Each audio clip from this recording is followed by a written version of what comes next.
After the end of World War II, the world was split into two, East and West. This marked the beginning of the era called the Cold War.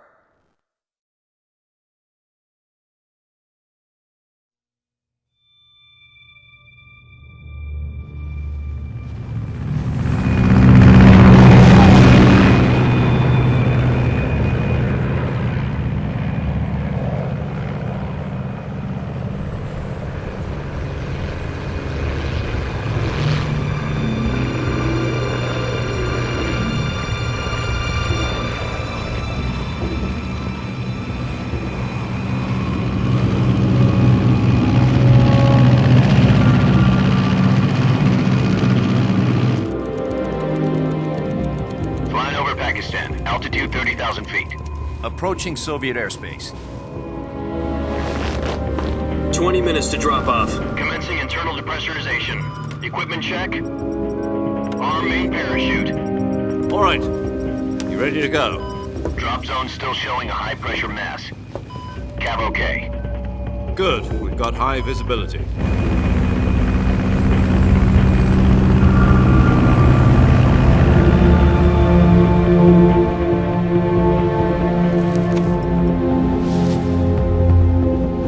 Put out that cigar.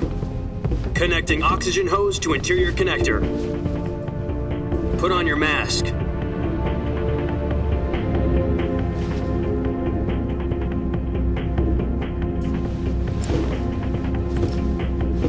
Does this panty waste know what he's doing? Approaching release point. 10 minutes to drop off. Hey, are you deaf? He said put out the cigar and put on your mask.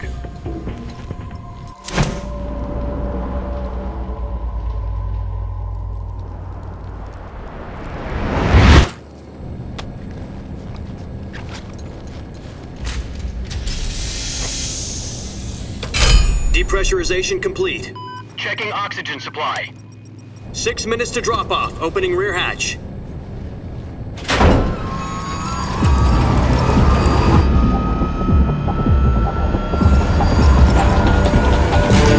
Sunrise.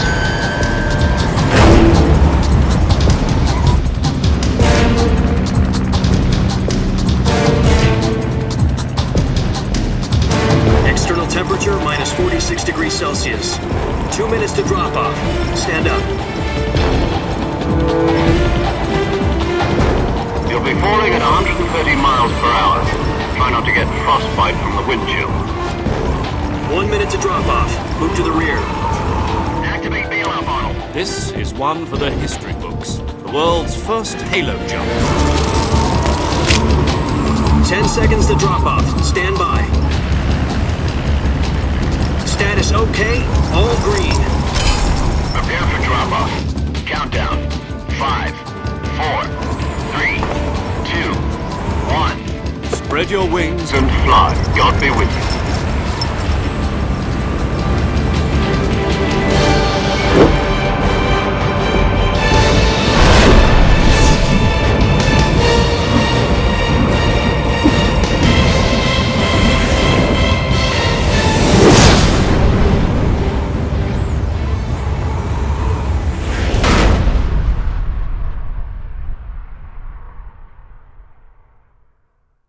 Jack, I've got some important news.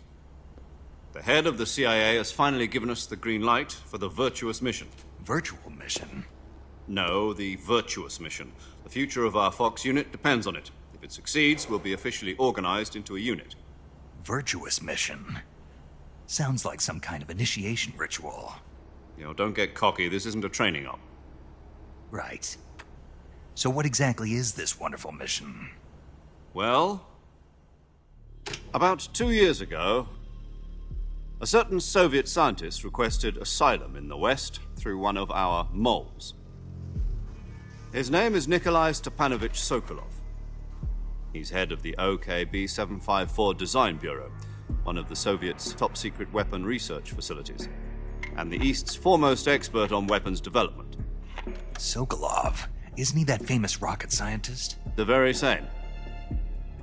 On April the 12th, 1961, the Soviets achieved the first manned spaceflight in history. The Earth was blue, but there was no God. Well spoken. The rocket that carried Yuri Gagarin into orbit was the A-1, known as the Vostok rocket. Sokolov is said to be the man most responsible for the multi-engine cluster used in that rocket. After Gagarin's flight, Sokolov left rocket development to become the head of the newly established Design Bureau. From a lowly technician to head of a design bureau, that's quite a success story, so why do you want to defect? It seems he'd become afraid of his own creations. Afraid? Call it a crisis of conscience. And for that, he left his country and his family behind and went over the fence? Not exactly. One of his conditions was that his family was also to be taken safely to the west. We used a mole to get the family out first and succeeded in sneaking Sokolov over the Berlin Wall shortly afterwards. I was the one who conducted the operation. The security on the eastern side was still full of holes back then. Then what? We got Sokolov over in one piece, but the whole ordeal had left him exhausted, and we checked him into a hospital in West Berlin. It took him 2 weeks and more than 600 miles to get from the research facility in the Soviet Union to Berlin. He was in no condition to say anything coherent. And it was only a week later that we had something much bigger on our hands. The Cuban Missile Crisis. October the 16th, 1962, President Kennedy received word that the Soviets were in the process of deploying intermediate-range ballistic missiles in Cuba. The president demanded that the Soviets dismantle and remove the missiles. At the same time, he announced a naval blockade to prevent further missile shipments from reaching Cuba. But the Soviets didn't back down, instead placing their armed forces on secondary alert. Soviet transport ships carrying missiles continued on course towards Cuba. US and Soviet forces went on alert for an all-out nuclear war. Frantic negotiations were conducted through the UN's Emergency Security Council and unofficial channels to end the hair-trigger standoff. Finally, on October the 28th, the Soviet Union agreed to remove its missiles from Cuba, and so the world avoided a nuclear holocaust. But in order to get the Soviets to pull their missiles out, we had to make a deal. You mean the one where the US agreed to remove its IRBMs from Turkey? No. The Jupiter IRBMs deployed in Turkey were obsolete, and we were going to get rid of them anyway. They had no strategic value whatsoever to either the US or the Russians. The Turkey deal was a ruse, a cover story that was fed to the other intelligence agencies around the world. So what did the Russians really want? Sokolov. They wanted us to return Sokolov. You mean the Soviets pulled out of Cuba just to get their hands on Sokolov? That's right. What the hell was he working on? At the time, we had no idea. We were running out of time. It was either give up Sokolov or risk full-scale nuclear war. In the end, we had no choice. President Kennedy gave in to Khrushchev's demand. The next day, I got Sokolov out of the hospital, handing him over to agents on the eastern side. Sokolov kept on screaming, "Save me," until he disappeared from my sight. Then a month ago, we received some new information from one of our moles. About Sokolov? Yes. He was taken back to the research facility and forced to continue working on the weapon in question under KGB supervision. What's more, it's on the verge of completion. So what kind of weapon is it? Something to do with space rockets? No, missiles. Same technology. I guess you're right. We don't know the details, but it appears to be a new kind of nuclear device. For half a year now, the Soviets have been conducting frequent nuclear tests at Semipalatinsk. Something to do with the weapon, I assume. We're talking about a secret weapon so big that Khrushchev was ready to pull out of Cuba to get it back. Is Sokolov still in the facility? No. According to our intelligence, he's in Selinoyarsk, a place in the mountains about 3 miles to the west that's known as the Virgin Cliffs. The Virgin Cliffs. Nice name for a virtuous mission. They moved him there just recently. Why? Apparently, they're conducting a field test of the weapon, but it's our best chance to get him back. This mission would never have been possible if he was still in the research facility. This is our last chance. Sokolov must have known that too when he contacted us.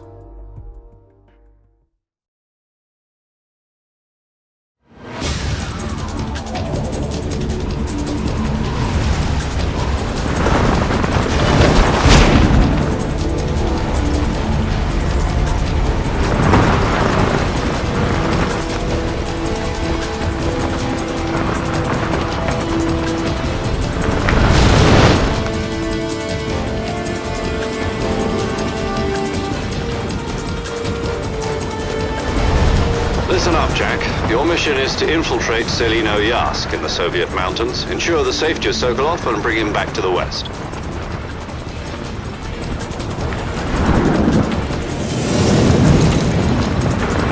If we don't get Sokolov back before that weapon is complete, we'll be facing a major crisis. The clock is ticking.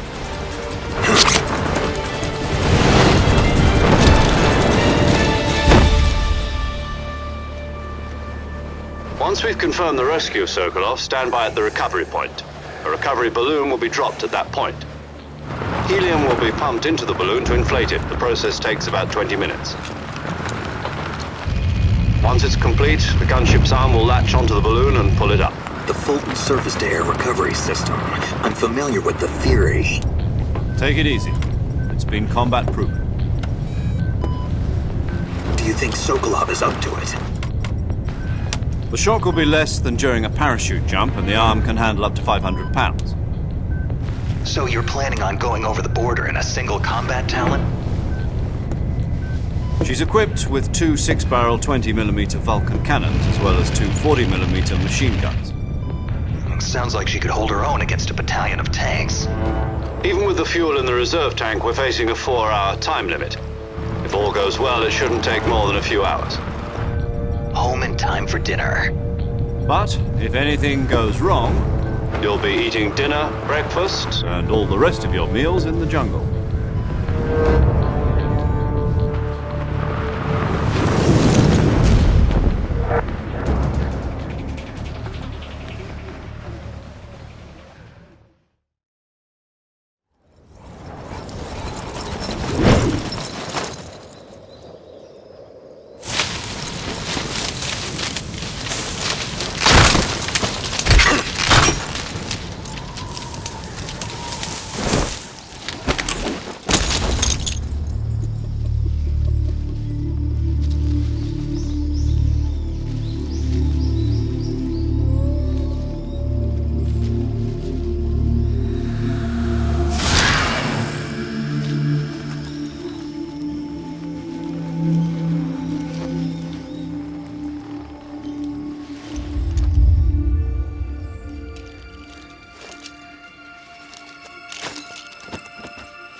Do you copy?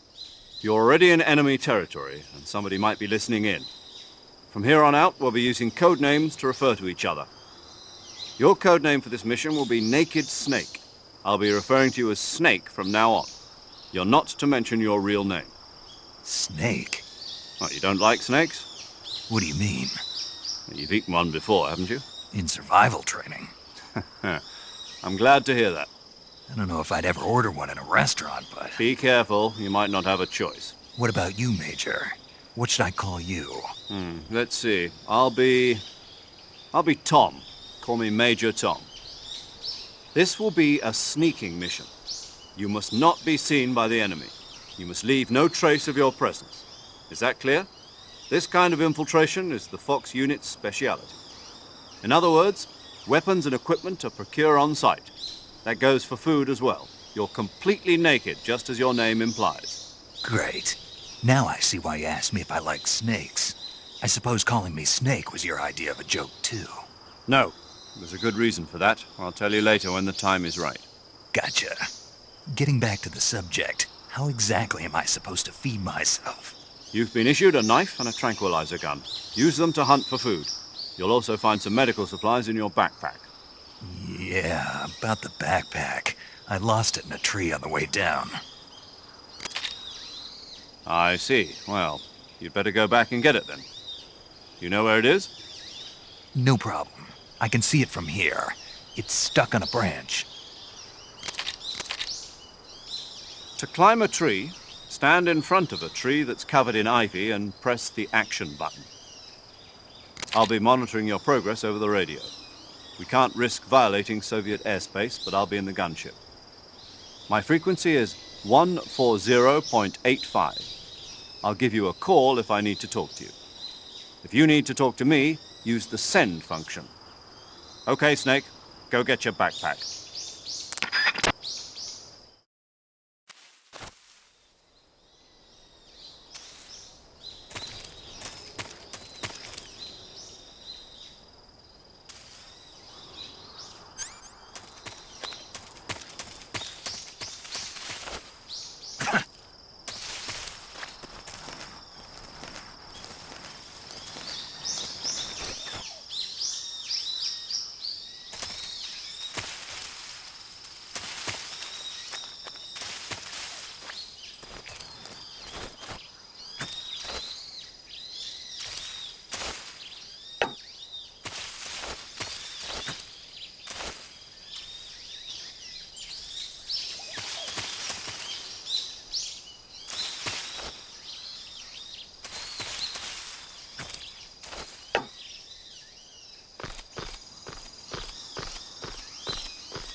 I see you've retrieved your backpack, Snake.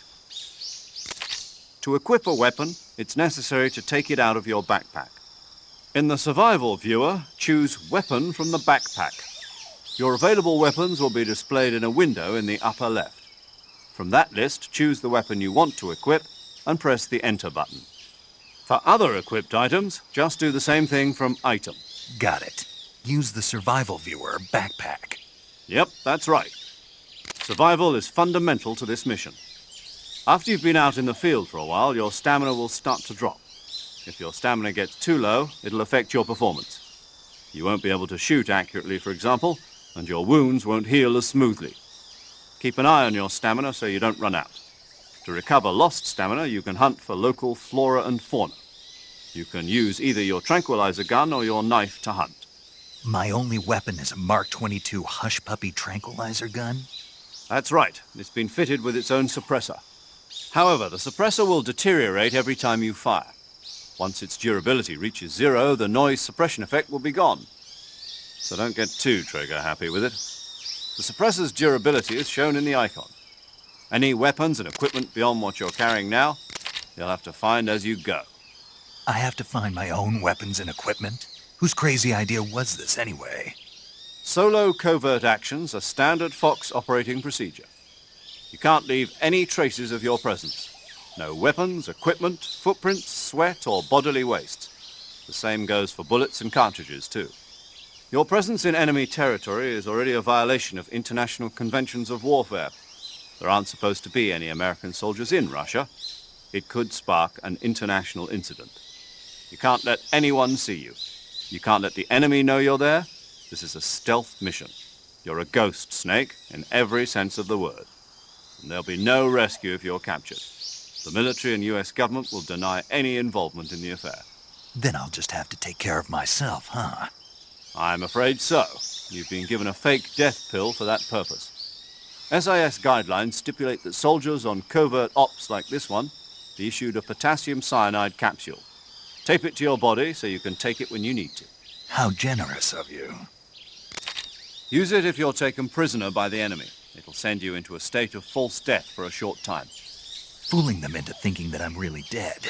So how do I come back to life? Just take the revival pill.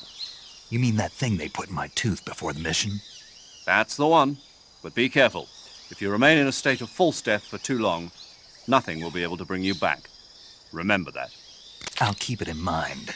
You said this was a solo mission, right? Right. I guess that means I can't count on any reinforcements. Correct. The mission rests entirely in your hands. A real one-man army. Relax. There's a support team ready to back you up over the radio. Who? I'll introduce them to you.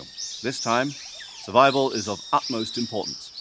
The first member of the support team will be in charge of monitoring your physical condition acting as a medic, so to speak, as well as recording your mission data. She's a member of Fox as well, and she's here on the gunship with me. She? Hello, Snake. I'm paramedic. Nice to meet you. Paramedic.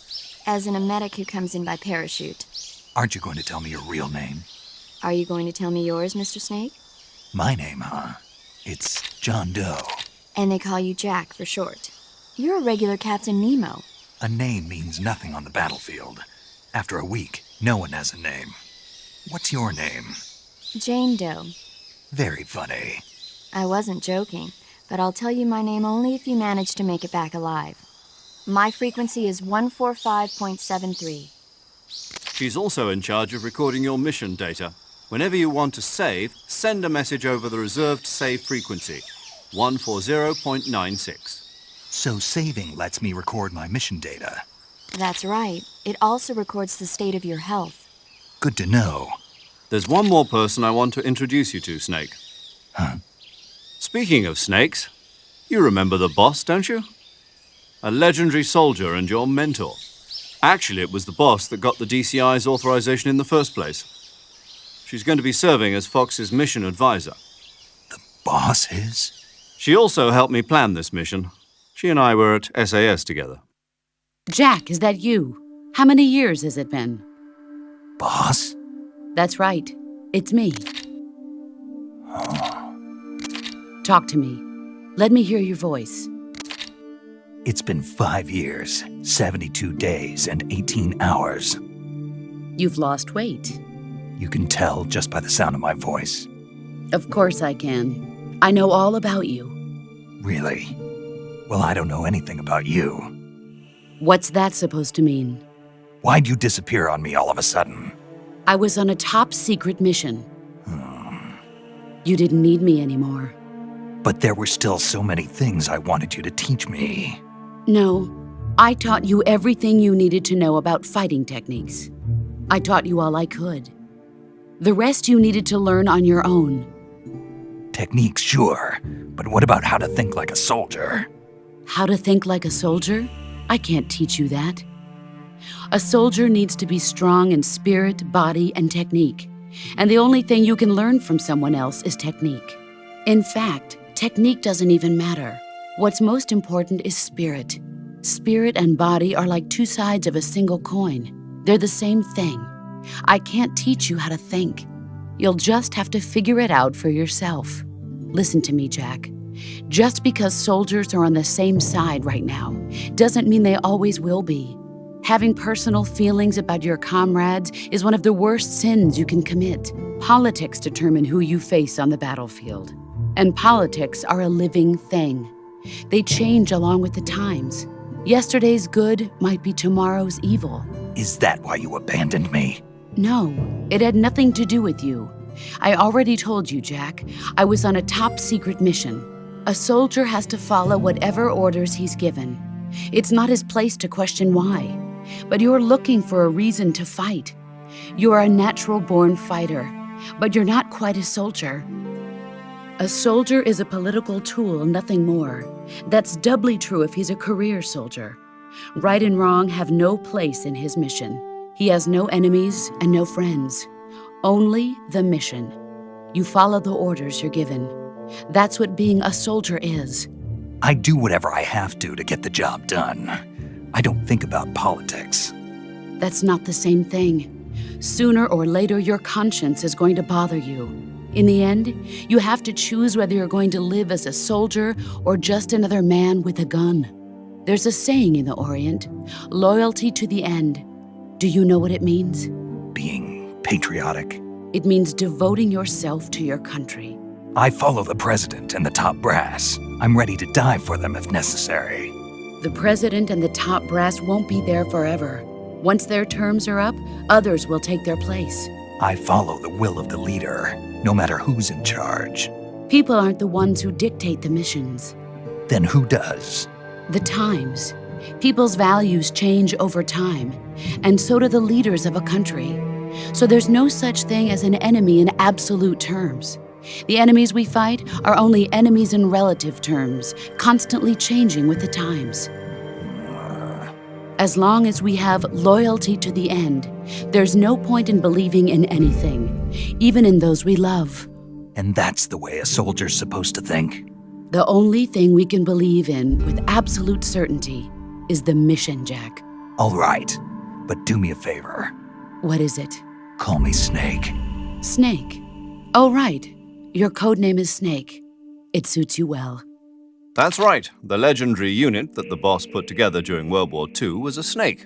The Cobra unit, a group of heroes that brought the war to an end and saved the world. As long as you've got a legendary hero backing you up, you'll be fine.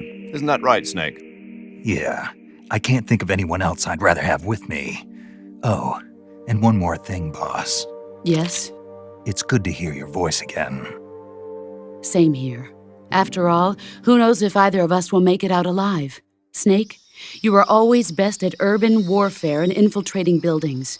But this is the jungle. Survival is going to be key.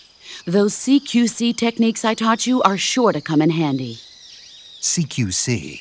Close quarters combat, huh? I've been in the Green Berets for the past few years. I'm probably pretty rusty. Not to worry. I'll be here to help you remember. After all, this is your first actual survival mission. I'll be supporting you over the radio. Where are you, boss? Next to the Major? The boss is communicating with us by radio from aboard a Permit-class submarine in the Arctic Ocean. My frequency is 141.80. Call me if you need my advice on battle techniques. Gotcha. Your mission is to retrieve Dr. Sokolov. Dr. Sokolov is being held in an abandoned factory located to the north of your current position. Avoid heavy combat and don't let anyone see you. Don't forget that this is a stealth mission. Snake, try to remember some of the basics of CQC.